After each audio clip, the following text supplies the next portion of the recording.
Welcome back to a D5 football YouTube channel. This week we're with Bettamer of Aldershot Town. How are you doing, mate? I'm all right, thanks. How are you? I'm good as well. So this is the first time I think, unless one player's got an international cap since we did the recording, that we've had an international player on full international. We've had under 21s and stuff like that before. And also the first time we've done a repeat, if you like, of a team. We had back in, I think, October or November time, Josh Reese, also of Aldershot. So Aldershot fans, if you're watching this, you haven't seen that one, we'll leave a link at the end for that so you can go and have a watch. First question, as we always ask, how did you get into football? Football started for me, I think, around to the park quite a bit. And we used to just kick around with me and used to see people in the park, and obviously we just kick around. And then obviously when I got to about the age of about 10, 11, I would say, I joined my local team called London Tigers. They're very community-based football club here. And that's where I kind of started, and obviously that's the grassroots. It started from the grassroots level. So yeah, I taken the different way of trying to get to the top, you might say. But yeah, no, that's how it started, and it was just started from all kind of park football, and I loved playing football, and obviously taking it from there, and that's how it got on. Was there a particular moment where you realised that you were perhaps a bit better than, might say, average, just having a kick about with your mates, where it may be something where you may get somewhere close to the professional level, or even just sort of an all right level of semi-professional, that there'd be sort of, a good opportunity there? As a kid, obviously, you want to play. As I said, I used to love watching football. I used to love playing football, and I used to always get a couple shouts from parents and certain coaches, and they used to tell me like, why don't you play like try and play professional, try and get into an academy. But obviously, it's not as easy just getting into an academy. You've got to be kind of scouted, and I don't think the area that I was living in and around, that there was a lot of kind of scouts. Only until now when I got older, you kind of know what kind of level, what kind of grassroots football, where kind of scouts pick up players. So it was for me. It was kind of, yeah, just I was enjoying playing football at the time. It was just playing the park football, and obviously hoping that maybe one day there's a scout watching the game, etc. But I was about 11. What was it?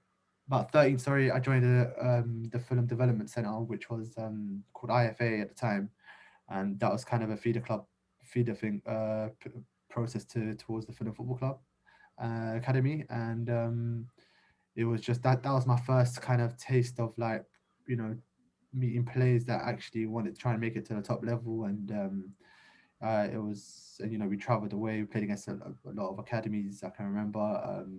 And that's kind of when you kind of realize that there is a lot of good footballers out there. So for me, kind of like from there, kind of start pushing myself and taking it a bit more seriously, because I know that you have to work hard to be where if you want to be at the top. So yeah, so from there it's kind of where I realized that talent wouldn't be enough. You need to work hard to get to whatever level you want to aspire to be at.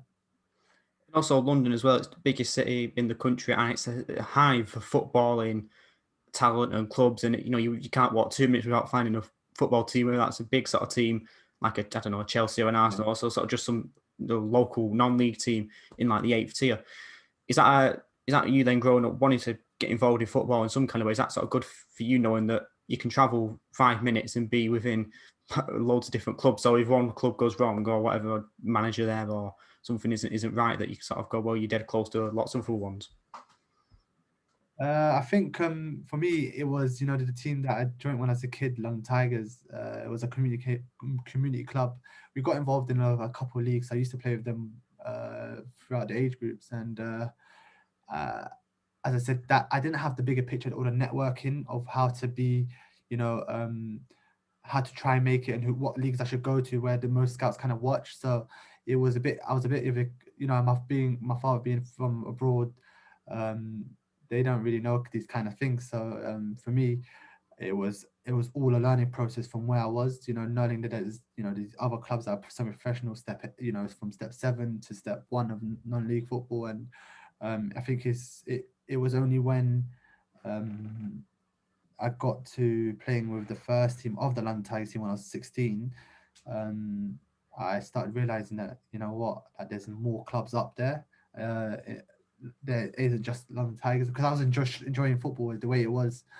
And then obviously, I went to some college scheme in Barnet, who they helped with Watford Football Club, and the first taste of academy football was when, you know, I had a really good first half to the season, and I remember the chief scout was watching the game, watching my games at Watford. Martin Stone, he you know, he said to me, why don't you come and have a try? He invited me to train with the academy, and obviously I did then for the rest of that season. I think in the period, I'd say probably 2010 to 2013, if you like, you were said lots of these different clubs in around the area. What type of level is that then at still young age? What type of level is that, and what sort of experience did you learn from your time at these teams? So obviously, you know, playing first team football at the age of 15, 16, I think I kind of learned the way, you know, men's football is. And I think that's kind of the thing, you know, whatever level it is, as from step 1 to step, I would say 5, 6, in non-league football in this country, you realize that that kind of experience is invaluable, because, you know, you can watch academy football sometimes and you just get bored of it, and you just it's all tiki taka, and, you know, it's all nice, but you never see someone not lay a glove, but, you know, you never, you know, not like in non-league football, you get someone that just comes and barges you and you're on the floor, got all mud in your face, you know, these kind of things, you know. So I kind of learned the physical aspect, and saw that, you know, people that will go to work and then come back in the evenings and play football in the evenings, but just because they kind of sheer love it. And, you know, we had a good little team back then, and obviously I said to myself, as soon as, you know, experience in Watford, I said to myself, I need to start, I want to get into full-time football properly, you know, and that was at the age of 16, 17. So you know, I've always just been working hard to try and get to that goal, and you know, hopefully I have an ambition to go and obviously try and play in league football as well. So I'm in the process, you know, I'm in my full-time football. That's one objective I've achieved. Now I need to move on to the next one, because, you know, you've got to stay ambitious in this football world, because I believe that once you don't have ambition, I believe that it kind of dies out. So yeah, it's one thing that I want to try and do now. You also 13-14 season moved to the Libyan Premier League with Benghazi. Yeah. Again, obviously that's where I think is it your dad's from, if I'm correct, and Libya. That move again might be a bit different to sort of non-league football in around London. I think you got to play in the African Champions League. Get that experience. What was that like? What were your reasons then for moving to that team? I think after Watford, I joined Hayes and Eden, who were in the Conference Premier at the time, and obviously I played a couple of games for them, but I could see that, you know, the way they were bringing players in and out of the team, that I wasn't really going to get a chance, especially being young. They needed players that were proven, and, you know, they had at the time Tom Collins, who I was competing against. They kind of really loved him. So you know, he's a good friend of mine even now. I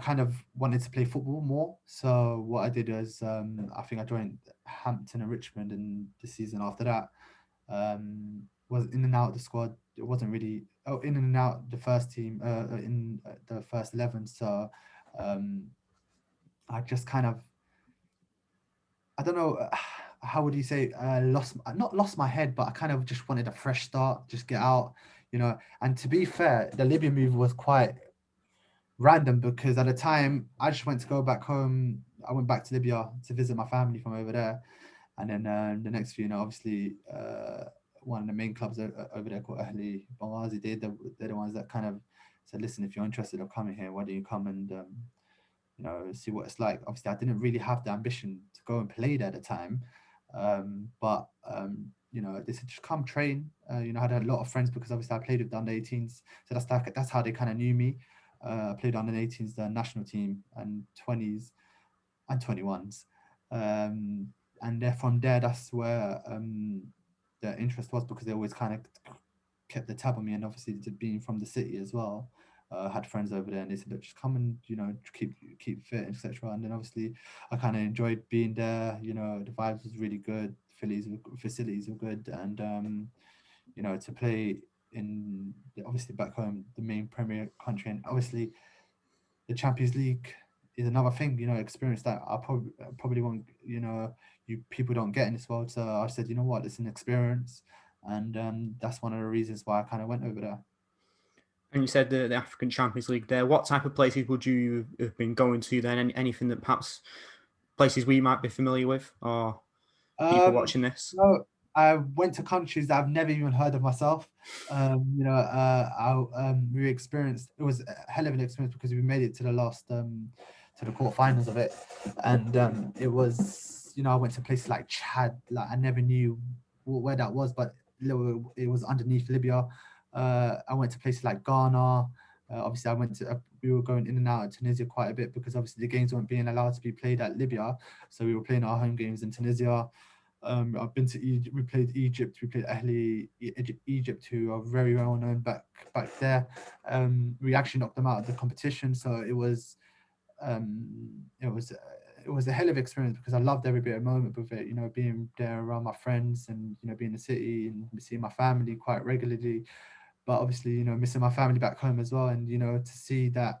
I saw, from especially non-league football, that my friends were actually, getting into league football from it, performing in non-league, and it got to the stage where, I wanted to go back and play back home, play back here, because I could see the opportunity was there. So yeah. And then you obviously went to Staines Town. Again, to be fair, Staines Town, nothing against the club, but it's not a club I'd particularly heard of before this. Staines Town, that move then, how did that come about? Johnson Hippolyte Drax, also known as Drax, used to be the manager of Maidenhead just before I went to Libya. I was training with them at Maidenhead when there was in the Conference South at the time. And he always kind of said to me, look, if you do come back and you want to be you want to play, etc., just give me a shout. And obviously me going to Libya, kind of like, my profile wasn't as big, or I didn't really have a bigger profile anyway, but I need to start it from somewhere. So Staines Town were in the Conference South. I think they got relegated a couple of seasons before I got there, and then obviously they were playing in the Ryman Premier League, and I thought to myself, look, let me just get some games, let me just play there, because the following 2 seasons just before I joined Staines Town, Libya and the Libyan Premier League was paused, so I wasn't doing anything for nearly a season and a half. So I was hungry to come back, and I just wanted to be playing games, enjoy football, but I knew as well at the same time that if I enjoyed that, then obviously hopefully I can have a progression on.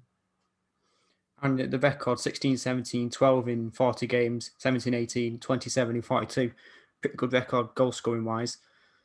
Was that your sort of goal then, just to maybe a bit lower down than perhaps you might have thought your ability was, but just a case of getting playing games again on a regular basis, like you said, after the pause you talked about with the leagues in Libya, and then that playing games on a regular basis, scoring goals, then someone might take a punt on you and sort of go, okay, we can take a chance.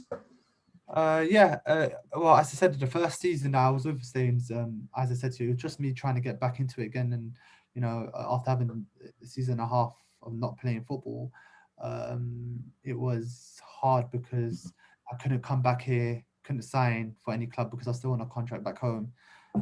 So as soon as my contract finished over there, and the gaffer at Staines gave me an opportunity to come and sign over there. So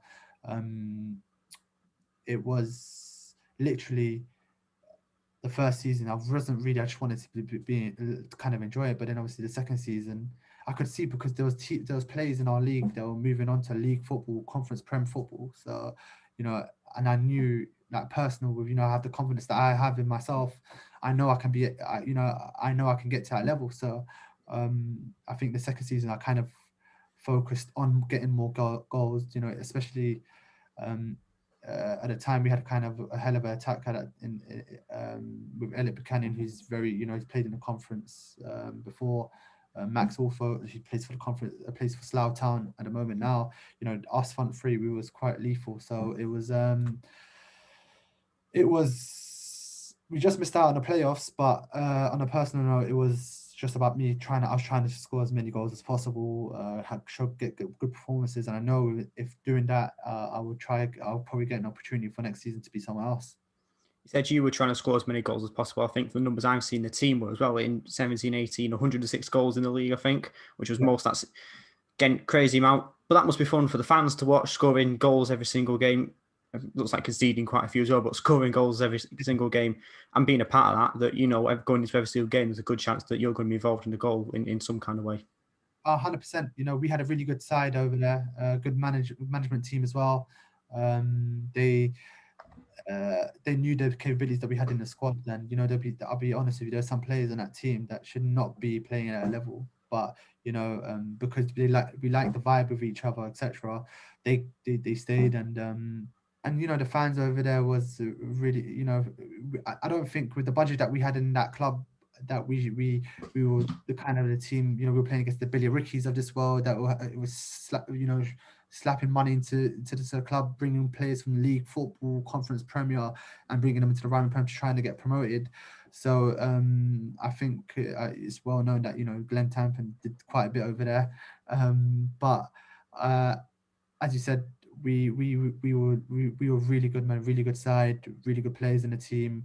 And to be fair, I think that was the season where we should have got promoted. And it's a shame to see now that the club's kind of gone a little downfall because with the ownership and all of that. And I only want kind of the best for them because it's a hell of a club, and with great facilities as well. And they should never be playing even that kind of level. They should be back to where they was in the Conference South. And you got moved to Braintree Town. Sorry. Again, in a sort of somewhat, I think my geography of southeast, sort of general sort of area. Again, I think you also had at that time linked to Stevenage. Was it on a trial at Stevenage or something to do with Stevenage that you might have gone there? Was that right? Yeah. So obviously, coming towards the end of the season with Staines, I was invited to go and train at Stevenage. I had a really good little trial period, and they invited me back for pre-season. And obviously knew they had a couple of clubs from the Conference South, Conference Premier that wanted me at the time. So, but obviously I backed myself to get a contract at Stevenage. So went back for pre-season and did really well. They even took me to we went away to Slovenia. Had a really good pre-season with them, but it came to that literally the last week and a half before the season started, and the pre-contract that we kind of agreed to wasn't signed yet, and it was just like how long do I leave this for? Teams is going to start next week, and I need to be playing, etc. So, when it came to it, Brad Quinton, who was the manager he just got promoted to Braintree at the time from the Conference South via the playoffs, was really wanted me to come join over there. I got really good vibes from them, and that's I kind of signed with them in the next few days and said, you know what, let me just, if I do my thing with them, then obviously I'll move on again. So, and I think the gaffer gave me quite a lot of belief at the time, Brad, and he knew the capabilities that I had. And when you have confidence in them, when the manager gives you that kind of confidence and believes in you, I think it's unexplainable. You just do your thing, and that's what I was doing. Now, your time at Braintree for personal was quite good, but for the team as a whole, would be not the best, and the team were down near the bottom, I think, in the relegation zone. What's it like then? So it's sort of two different sort of vibes, if you like, for you, where you're personal, you're thinking, obviously, yeah, doing quite well, scoring goals, doing quite well. On the team, though, you're sort of looking at it like quite disappointing, obviously, that it's not part of something bigger, a promotion or something like that. Obviously, it was very hard for them, especially with Brad at the time, because he wasn't given a really big budget. We was part time we're playing against teams that are full-time week in, week out. I think, it wasn't really kind of fair on him, and it kind of uh, it, it was a bit of a mess at times, regarding what was happening behind the scenes of not the football aspect of it, but whatever it wasn't behind it. And I think we try to do our bit, but with the budget, with the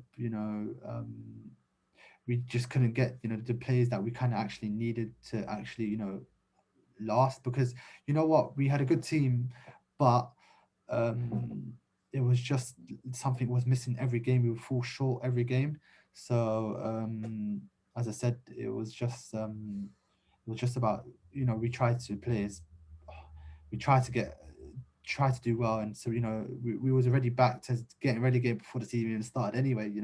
So yeah, I think like for me, as I thought of it, it's like there's no pressure, because at the end of the day, it's not like everyone's thinking we're going to get promoted, or hit a mid thing. Everyone's already got the thing against us, bets against us. So it was just about taking a deep breath, trying to do my thing, and trying to get the results for the team. But obviously, unfortunately, after a couple of weeks before I left Braintree, the gaffer left over there, and yeah, and that's when I'm kind of had a few offers and decided to move on. What do you think was missing then from that team in terms of personnel? What type of player might you need? Is there a player perhaps realistically that they could have signed if you had a gave you sort of like a fee for you get a financial takeover, you got unlimited budget.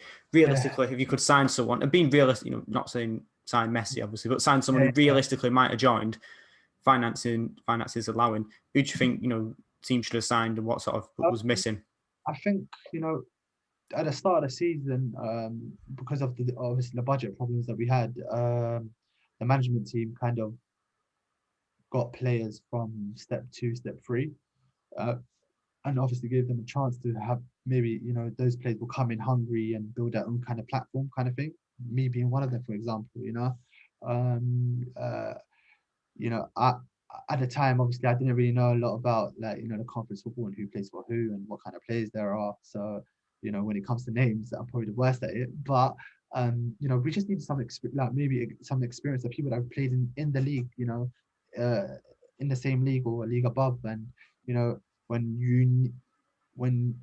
you want those kind of players, it obviously means you need to pay those kind of players that kind of money. So and I don't think with the club's intention, I would say, or from the background, it didn't look like they were willing to invest in that kind of money. So it was a surprise for them to get promoted regardless in the first place to the Conference Premier. So it was a bit when they got there, I don't think they kind of really invested the way they should, even though we had really good players, and it was enjoyable to an extent, but obviously it wasn't really enjoyable at the time, because obviously the fans there have been brilliant as well, and we just want the best for the fans, the best for the club, but we were just lacking that little bit of it was just lacking a bit of something that we couldn't actually compete. Leaving Braintree, I think again this was a time, right, linked with Salford, we're involved in Salford. Again, that move didn't happen. So you've had these two moves then that linked to the league. What you're sort of thinking then with that? You said that's your sort of goal, if you like, to get into a league. You've said from a long time. Salford then, what was that like? Salford was a strange situation, because obviously I knew that obviously we had Hakan, who came in taking temporary charge, and Danny Searle, the gaffer now for us at Aldershot. They came in for the one game that I remember, a couple of weeks before, but we didn't have any games. And then obviously that was the first game they took over against Salford away, and I was back. I was in the team, and I did really well against Salford. And next thing you know, I had people calling me saying, agents, and telling me that that Salford wanted me literally a couple of days after. So obviously, me being me, Salford hearing about their rise in non-league, I was like, and with the class, is it 92, Yeah. being involved, it feels like it's a no-brainer. Like, um, it was it felt unreal, and obviously I did end up traveling. I went to Manchester myself. I was literally about to sign for them. If anything, I did do the paperwork, but there was I had also knew that there was other clubs that are really interested in me, um, and what it was that when it came to so I ended up training with them, and then what happened was I got a call, and just for personal and family matters, I couldn't take my family up to Manchester and live with me up there. So what it was that, and you know what, to be fair play to Salford, they handled it really well. They kind of understood the situation that I was in, and they said they kind of said, you know what, it is what it is, and they said good luck, and hopefully, you never know, we might cross paths again. But yeah, and then obviously a couple of days later, ended up going to sign for Barnet Football Club. And moved to Barnet. Again, what were your reasons then for joining Barnet, and what sort of attracted you to them? Um, One of the main reasons is in London. It's 20 minutes from my house. So that already made it, uh, you know, kind of like it makes it easy for you. And obviously Barnet Football Club, they're a league football club. They've always been a league football club. To be that level, I thought, you know, they're well known in London, and if you see I knew the facilities they had, the stadium, the new built stadium they had, and those kind of things. Be like, I want to be playing in that stadium, in front of the crowd and doing well, etc. And the eagerness, obviously, with the manager at the time, John Still, he really wanted me to be there. I was really a big part of the plans, and it was it was literally another no-brainer. And even though I could have waited until January and maybe jumped into the league, the situation that I was at the time, I thought, I could push on with these lot and be in the league. So that was kind of my thinking behind it. And uh, yeah, and that's cool. And then I kind of joined over there. If I'd say perhaps didn't work out as you might have thought at Barnet, would that be a fair summary? Yeah, 100%. Football's based on opinions. It's the way it is. Um, Obviously, John Still being obviously the manager that signed me, a couple of weeks ends up retiring, and obviously Darren Curry stepped up, and we had an unbelievable FA Cup run, but I wasn't getting any game time. And for me at that time, at that stage in my career, I needed to be playing, and it was very frustrating for me because I knew the capabilities I had. I think my teammates knew the capabilities that I had, and for some reason or whatever it was, I wasn't given that opportunity, and it was always one reason or another. I don't think I'm good enough. Um, that was their opinion. That was the reason why I didn't end up playing. And during your time at Barnet, you had loan spells at Welling and Hemel Hempstead. What were those like? Um, First one was Welling. At the time, I was obviously I was dying to be playing some sort of football. I knew that when it came in, obviously, were interested in signing me, but obviously there was a bit of a situation where I could have, I was trying to get there, but the clubs couldn't sort some sort of deal. So I ended up, me being me, and what, some people will think is stupid, and some people will think it's thing, but I ended up paying out my own wages trying to get out on loan, because it literally, I felt like I was getting stuck and like being boxed up. So I wanted to get out, and I did. We went to Welling. We had a really couple good recent results, but it's always hard for a player to come in and take a team that are fighting in the playoffs or getting into the playoffs. Um, that squad that got them there in the first place. So I did play. And you know, it was unfortunate because we ended up getting into the playoff final against Woking and just missing out. So it was a really good experience. You know, Steve King was really good with me, and and I knew obviously it was going to only be a short period of time, but kind of gave me some sort of air to breathe in, because at the time I knew I wasn't getting the sniff at Barnet for whatever reason it was.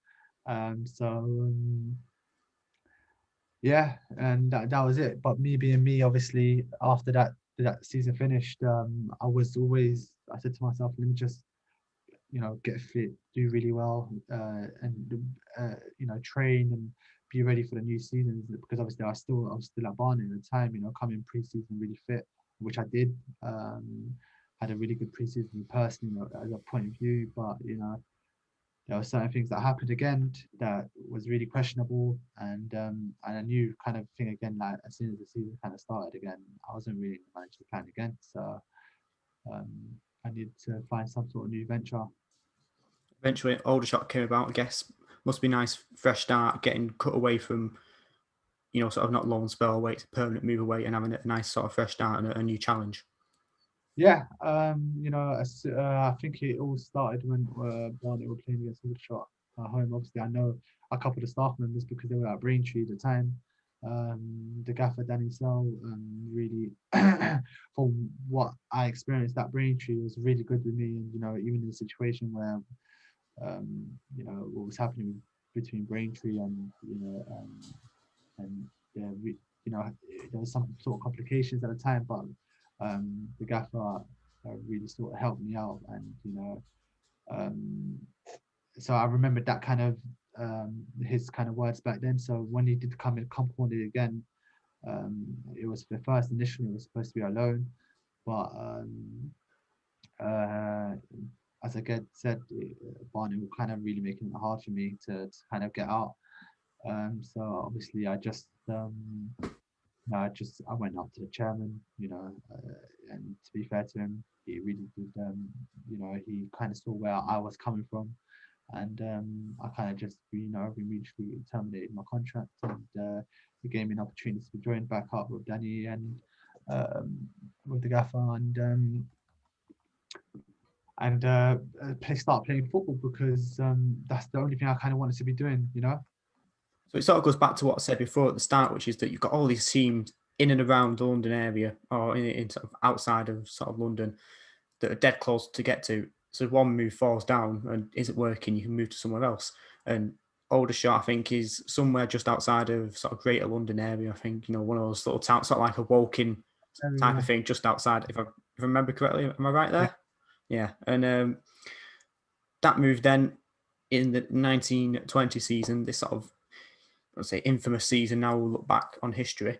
Yeah. Little did we know what would happen with that season. Again, going into Aldershot, what were you thinking then that Aldershot could do for that season? You know, I think when I joined Aldershot, obviously knew of them before.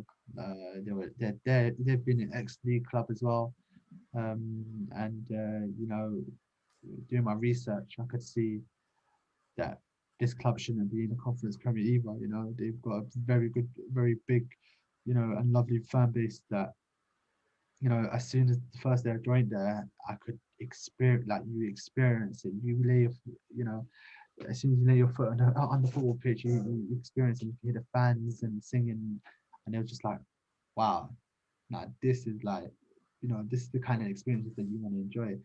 And as a personal point of view, obviously playing for a big club, um, uh, it was a platform for me to go and try and do well, because obviously in football, you know, if you don't play football or you don't do well, your stock kind of goes down. So you needed to, and after what happened at Barnet, I knew that now there's a lot of people, and not to prove them wrong or prove them right, sorry, or prove them wrong, but to prove myself, you know, that I still had the ability, because obviously, you know, being in that situation I was at Barnet, it kind of was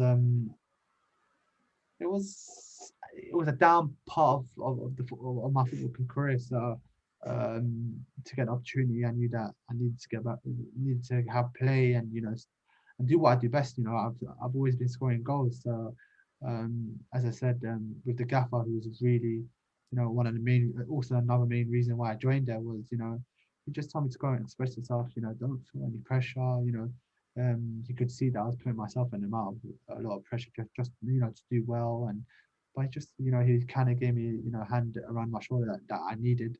And thankfully I did what I could for that season, and I scored the goals that I needed to score. And joining obviously in October, I believe, I think it was October.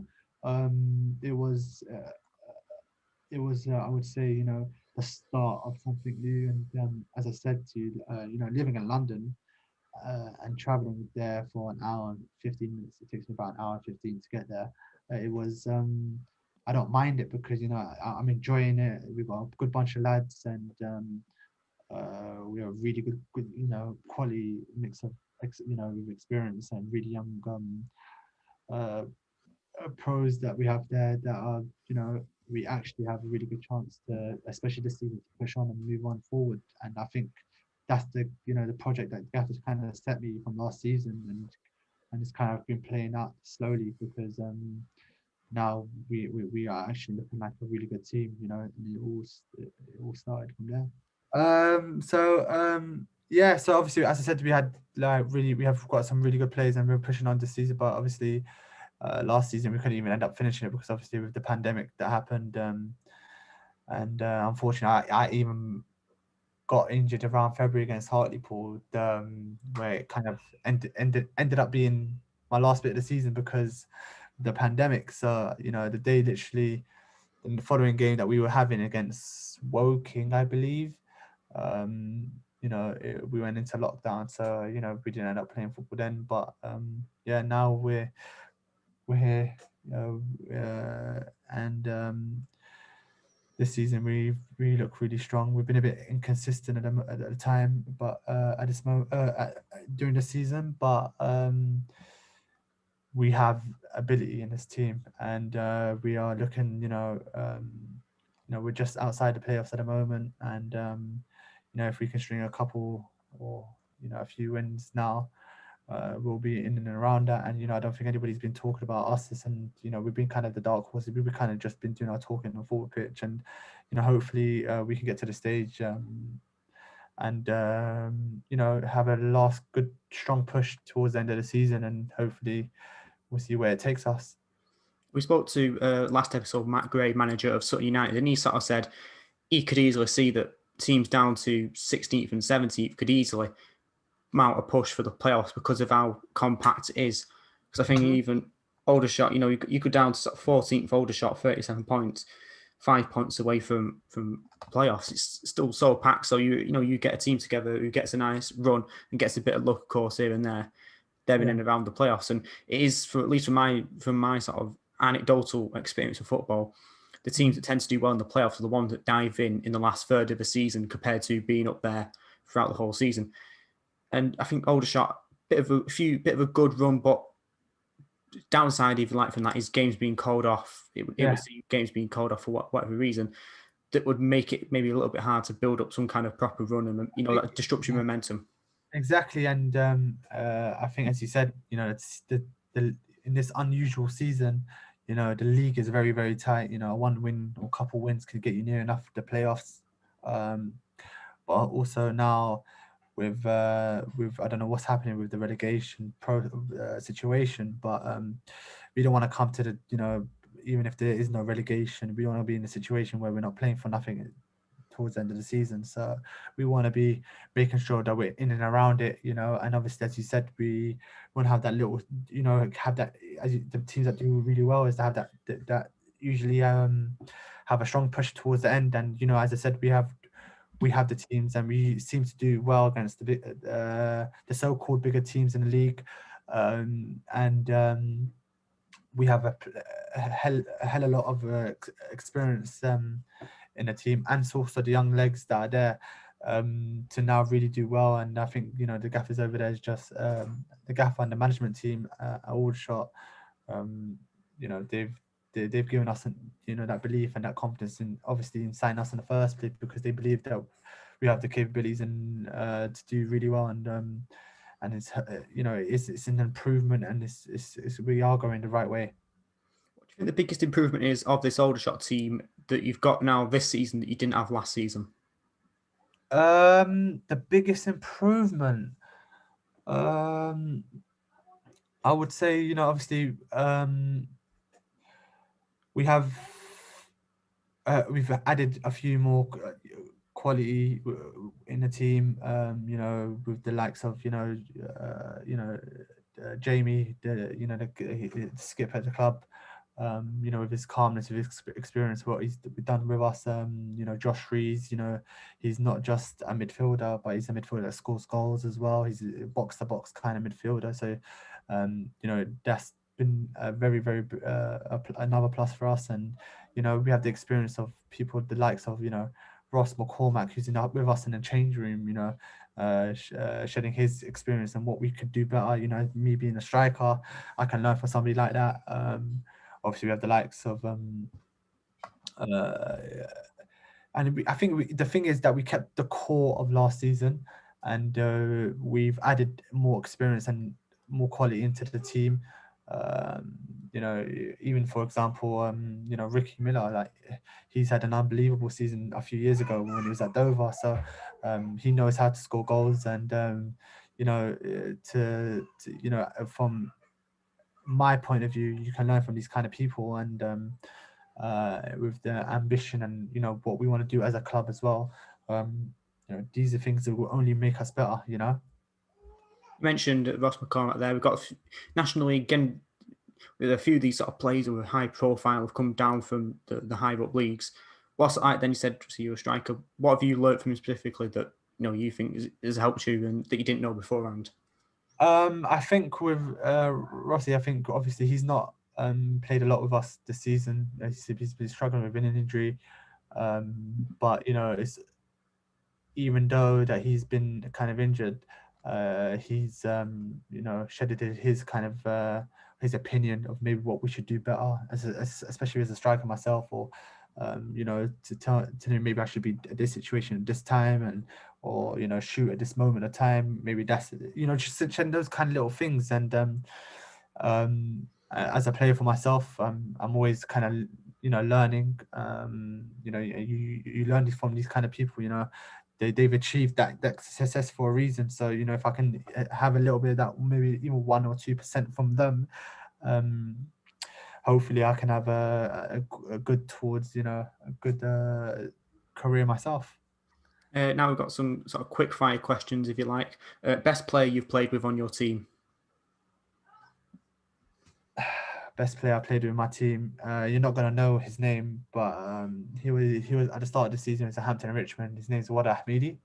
He actually doesn't live too far from me either. But this kid, he's not a kid because he's older than me. But this guy is literally the best unsigned player I would say that's not signed. He's the composure, the way that he wants to kind of play, and kind of reminds me of a Kante, because he can do that kind of work, but then also very technically gifted.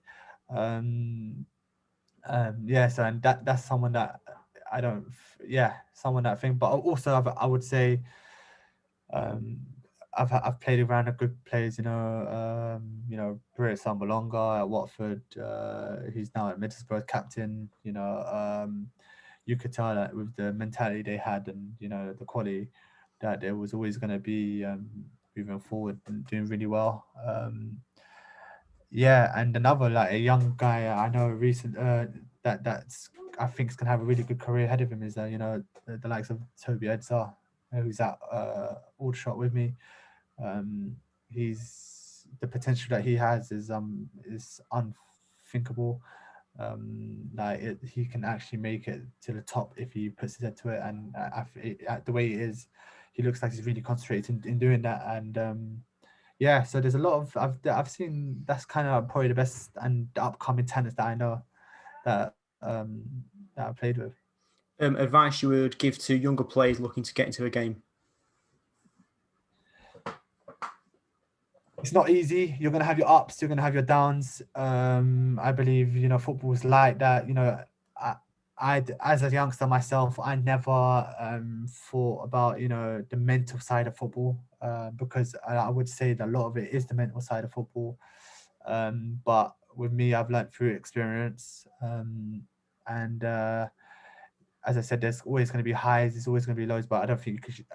I think there's a saying that you never take the high too high and you never take the low too low. You're always trying to kind of stay in that middle wavelength, and there's always going to be downfalls. There's always going to be situations that it's not going to be likable for you, but you get back up, you go again, and that's kind of the mentality I've always had. And you work hard, you keep working hard because I think that's the minimum kind of thing. And if you want to make it to the top, you need to be working hard all the time and always trying to improve your game somehow, whether that's technically, whether you're analyzing yourself, whether you're in a gym, you're trying to be stronger.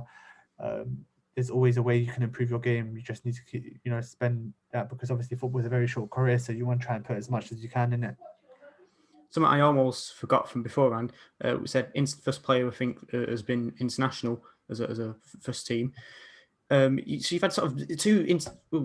Maybe you'll know more than this than me. International career, obviously. You had youth career, obviously. I think you said, but also had a spell with, you want to call it international Barawa. Is that how you pronounce it? Now, my knowledge of it is essentially this competition which is like not proper international teams, proper countries people know, but it's sort of little sort of regions of countries or little islands or something who have their own sort of World Cup. In fact, is that right? So I'm not gonna lie to you, I don't really have a clue what it is. I just got invited to a tournament over there, and I played in it, and it had a lot of media attention to it for some reason. But I got invited to go, and and there was something that I didn't realize that it would end up being in the news and on the internet or whatever. So when I saw that, I was like, yeah, I don't know how, that's all in it, but no, it's a competition that's obviously I think for nations that are not FIFA recognized or something like that. So playing for them, it was a summer tournament. I went and played, and obviously didn't really think of anything to it, to be fair. how did you get that call? Who was it? Ex-player or manager you knew out? Because how did you? It seems so strange. Yeah, one of my my teachers, one of my teachers from school actually invited me from when I was at secondary school. He said, "Listen, could you come play a tournament for us, etc." So I said, "You know what? Yeah, why not? Get involved." And he's near enough the same background as me, and so he said, "Can you get involved?" And I said, "Yeah." I think as well, correct me if I'm wrong, so there's something controversy with that, and I think you said that you didn't expect to get media attention. Yeah. About the fact that you came in a bit later and didn't have background. I think Somalia, I think it is a part of Somalia or something. So when you were seeing that, you said you didn't expect this to get so much media attention. When you're seeing there's this controversy, like drama, if you like, what was that like? And did you sort of almost regret it in a way? To be fair, at the time, I didn't really think of anything of it. I don't know what the problem or the situation was, but apparently I joined in late or whatever it was. I don't know. Like I got invited to come to play football, like, and me being I love playing football. I got involved, and I don't think it was about the. I don't think it was the problem was about where I'm from or whatever it was. I think it was the problem that they said, because after we beat them, whoever team it was, they started obviously handing some sort of complaint that I joined in late and all of this, and then I was like, what? I was kind of starstruck, saying, what the hell is happening here? You know what I mean? So it's something, I don't know, but yeah, that was the article I read. It said something about the fact that you had no links, but also, but again, to be fair, I don't think anyone. I think it's sort of like what you were saying, is that you didn't expect it to be that big, so it's not that big. People aren't going to know what the official answers are. Exactly, and in the tournament itself, I saw players and know players that were playing for so-called nations or what it was. I don't know, for clubs or teams or whatever it is, that they weren't from whatever that place was from, or and it was just like they got invited to come, and the same way that I got invited to come to play. But I think the real international was, playing for my country, Libya, and that's where something that did actually mean quite a bit for me. Well, let's go on to that then. That move then, move make it sound like a club move. That opportunity. Yeah. What was that like? It must have been a very proud moment for everyone in your family. It was. I felt like it kind of went because obviously just before the the pandemic, there was international break coming up after, and at that time there was a Tunisian manager for the national side gave me a call and they invited me to come. They selected me to be called up for the soon to be African nation qualifiers, and I was really buzzing. And then obviously the pandemic happened, and it was just like, oh my gosh, I don't feel like, And once I had the manager left, I felt like, oh no, new manager coming in, I might not get another opportunity to play or whatever. But I did end up doing. I started really the season really well, and I've just been kind of doing my talking on the football pitch, and I got another call. I got a call up in November. And another proud moment for me, especially, and me and my family. They were really excited for me. My son was watching me. It was and the videos I was watching from it. It was a feeling I couldn't describe because making my debut, scoring. You couldn't make it up. It literally sounds like some sort of dream. So it was. I was playing with players that I played with when I was 18 in the international side, when I was playing for under 18s and seeing them. And, you got to remember that, these people, I had a lot of critics as well at the same time because they thought, what's this guy from the 5th level of English football playing for our national side? But little do they know the level here is really, really high, probably higher than a lot of levels over there back home and back, North Africa and the Middle East. So when they say 5th level of the English league, we're playing best country in the world. The competition here and the amount of people that are here that do play football, it's not the same like back, for example, for back home in Libya where there's only 5 million people. One league or 2 leagues there. So when they say things like that, it's kind of like I had a lot of pressure coming into the game, and I was really nervous before the game when I was playing against Equatorial Guinea. Playing against people that played in La Liga or play in Serie A. Some played in the Premiership even last season. Obama, I don't know, I can't remember for West Ham. Obiang, I think I can remember Obiang. To know that I went to that level and did really well, gave me that kind of boost of saying, I can make it. Like I can go. I can still. If I can do it this level, then I can do it over there. So it was really. Unfortunately, we did lose 3-2, but I made it. I scored when I scored. We made it 2-1, and I ended up pulling out with cramp. Being in the hot weather over there in Egypt, my muscles were a bit dry at the time or something. And I came off, and we eventually conceded 2 goals in the last few seconds, and that was only downfall. But obviously, as a personal point of view, my family back home in Libya, they were really proud of me, and my family here were really proud of me. And it was, as I said, it was a feeling that I couldn't really ever describe. I think if you've seen the video, you would have seen what emotion I was kind of in. So no, it was to play in African Nation qualifiers. My first goal. Literally, when I looked at the flash scores and seen the scorers on it, I'm in level with Aubameyang. Like, what? You know what I mean? So no, it was one hell of an experience, and a memory will always cherish. But then obviously I want to be there again. I want to play there again. We've got a new manager that haven't been selected for this actual international break coming up, but I'm fully in, and I want to go over there. I want to play for my national side, and I want to experience that feeling again. And hopefully soon again I'll be in that situation. Back to the quickfire questions. I forgot about to ask about the international career because we're not used to it with sort of international careers. Of course, something good. Funniest moment of your career of what you're allowed to tell, of course. Funniest moment.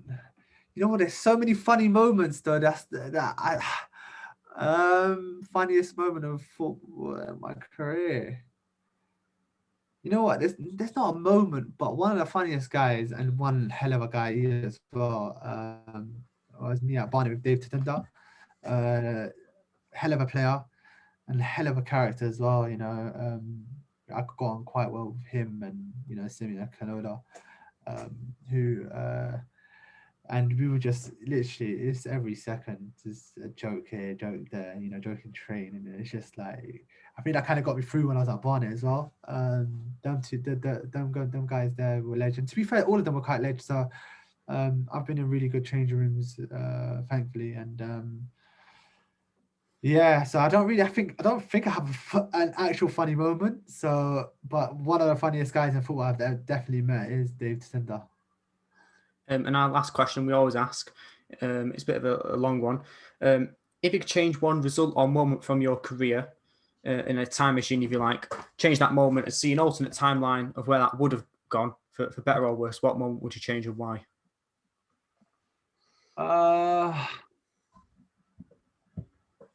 As much as I love the experience of playing abroad in Libya, and even end up representing for the under-23 side at the time when I was there, played in Champions League. I think as a personal and a footballing aspect, maybe I should have just stayed and grafted in non-league football, because I believe that the years that I spent over there I could have done here now, and or then back then, and then obviously probably moved and learned more quicker and moved up the steps then. But it is to be what happened, it happened, and I loved it. At the end of the day, it was a great experience for me. But I would say maybe because I wasted nearly a year and a half, 2 years, with no competitive football, playing football. So yeah, that was probably the moment that maybe I should have, as much as that first year experience was really good. I kind of wasted 2 years of my career, not really a year and a half, not really playing football. And last thing we always say, Aldershot fans watch this. I think most people watch this will be Aldershot fans, obviously. What message would you give to them for this season, obviously watching from home? We, as you can see, we have a really good squad, really good management team, and I think if you've seen our recent performances, we were unfortunate against Halifax on Tuesday. Our performances are really picking up, and we've been playing really well and getting the results. I think me and us and the fans can agree that we are heading in the right direction, and we are getting better every day, and we're in this new system where it's kind of actually suiting us, and we have a good manager that really is tactically kind of spot on, and a good management team that really are spot on, and I've seen it from even last season. So we'll stay silent horses, we'll do our thing, get the results hopefully, and hopefully by the time that you lot come back into the stadiums, we can be in a situation where we're in and around it, and maybe if we do end up getting into the playoffs, we can have the fans there. So we appreciate your support as well. Also, we see it on social media, and Aldershot is a very community-based club, and hopefully you're enjoying the content that they're giving you, and we're doing it for ourselves and you lot, most importantly yourself, for you lot at home, because we know how hard it is at this these tough times at the moment, and hopefully there's a bit of light at the end of the tunnel. Hopefully everyone can start being looking forward and being excited. And thanks to you, mate, for taking time out and obviously having a chat about your career and sharing experiences and stories, and an insight obviously into your life, obviously.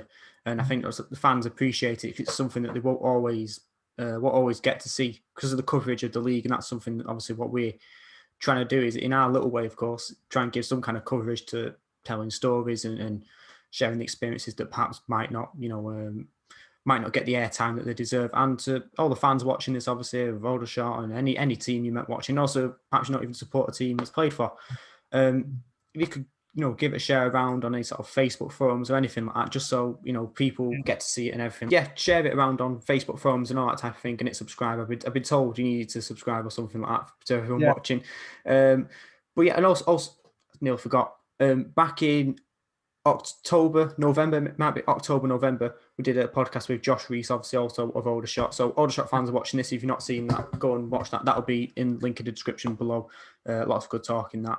I had less hair then because my hair's grown out because of not being able to go to bars because they're all shut. Yeah, like I said, again, thanks, mate, for you for taking time out and having a chat with us. Keep up the good work as well, and hopefully people can see the good content that you're giving out, and just keep doing your thing, and hopefully you'll do well, and people will appreciate the things that you're posting. And yeah,